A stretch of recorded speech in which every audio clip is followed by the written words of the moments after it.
Hello Raptors fans. As the Raptors continue to play with mixed efforts and results, it's tough to see the cool and amazing stories developing under our noses, especially when they don't show up in the box score. For those of us who are religiously watching Raptors games, the play of Yuta Watanabe has been a very pleasant surprise. His tenacity on defense, his high IQ plays on both ends of the floor, and his good-looking three-point shot have been a very promising development in an otherwise mediocre season.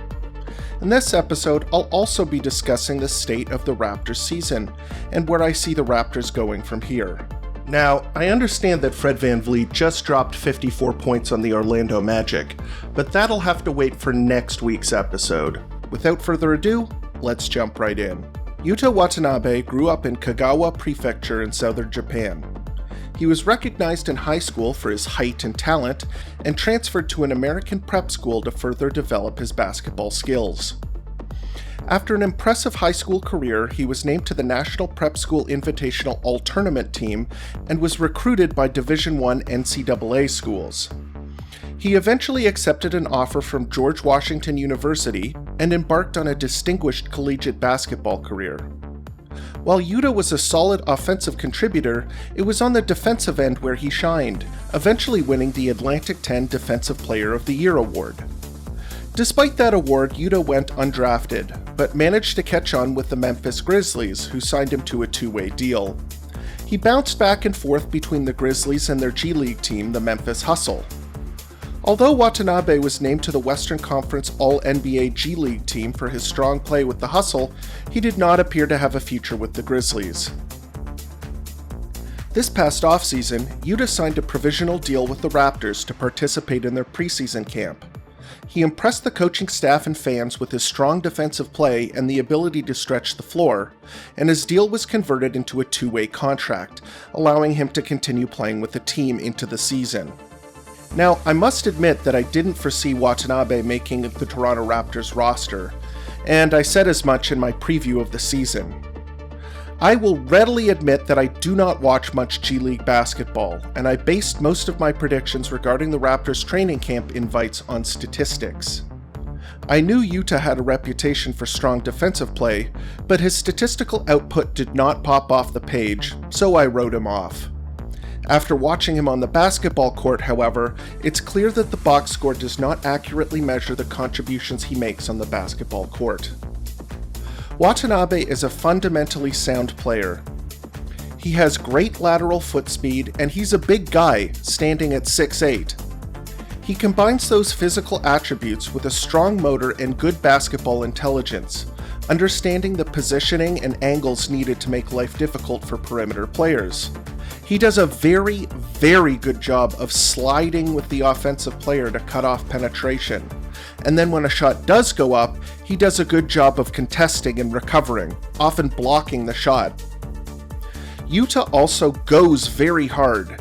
He knows that he's fighting for playing time with other forwards on the team, meaning that he needs to put in a lot of effort in order to earn playing time. This effort is starting to show up in the box score, in fact, where he's grabbing an extremely impressive 10 rebounds per 36 minutes. This is probably due to the Raptors playing small ball and asking players to group rebound and pitch in, rather than having a single player responsible for grabbing boards, at least off the bench. The effort plays on offense and defense aside, Yuta has been doing a good job stretching the floor as well, although with a small sample size. In order for defense-first players to see significant floor time, they need to bring an offensive skill to the table. And if you're not the main ball handler or screener, the most important skill on offense is to be a good three-point shooter to stretch the floor. I've spoken about this point many times in my videos, but it's still worth repeating. If you're an off-ball player who doesn't stretch the floor, you will hurt the offense because teams will pack the paint and ignore you. The way the league has trended the past few decades, you can only really afford to have a single non-floor stretching player on the floor at a time, and that player is generally your center. Even at the center position, being able to shoot the three is a very coveted skill, which is why I was interested in Baines during the offseason. Watanabe, to date, has been shooting the three better than he has been shooting the two. There's certainly a lot of sample size trickery going on here, as this weird stuff is almost always an anomaly. but he does seem to have a decent shot. When he shoots the ball, he adopts a staggered stance on his shot and has a bit of a sideways follow-through, but other than that, his mechanics seem fine, if a little slow. Hitting open shots at a good rate will be imperative if he wants to continue seeing floor time. Needless to say, I've been very impressed with Yuta's play ever since he cracked the rotation, and I'm excited to see more. Next, let's take a look at the state of the Raptors.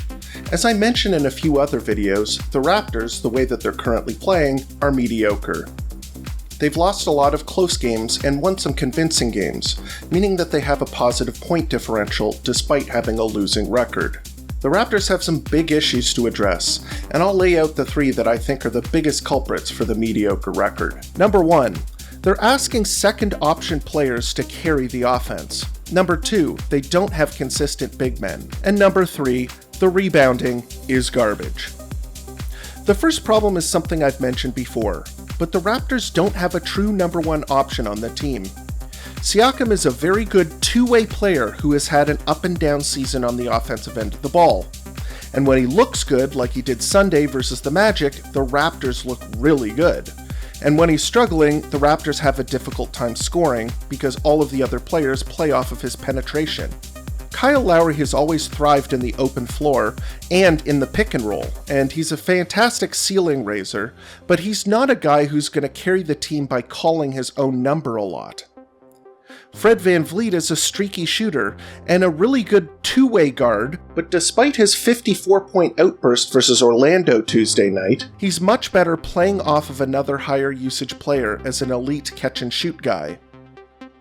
Norman Powell was beginning to show signs of life after starting the season off cold as ice, but he got injured. OG was also turning into a guy that could not only bang open shots with regularity, but also attack the basket. He's injured now as well. Let's just say that things aren't going as planned, and without a true number 1 guy, everyone has to step up one rung on the offensive ladder, and it's not ideal for anyone. The next point is the lack of a good big man. Aaron Baines, after a truly god-awful start to the season, has actually looked better recently. He's still not very good at shooting the 3, and his shooting form looks completely out of whack, but he does seem to have found his footing on the defensive side of the ball.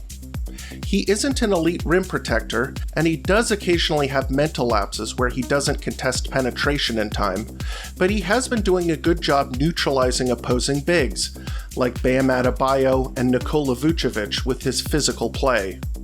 The team also doesn't look as horrific on the boards when he's in the game. Which brings us to our next point, rebounding.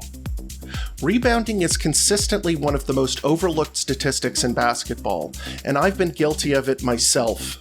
The Raptors are 26th in the league in defensive rebounding, and it shows. The Raptors, because they lack good options at the big position, often play small. Because they play small and use zone defenses and play a switch-heavy style, they're often out of position to grab boards.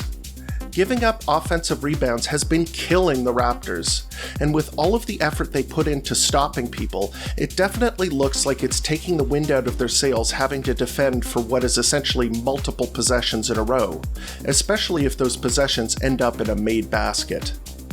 The Raptors are looking a bit better now that Baines is starting to come around, and they're also playing larger guys off the bench as well, notably Stanley Johnson and Yuta, who are doing their best to pitch in on the boards.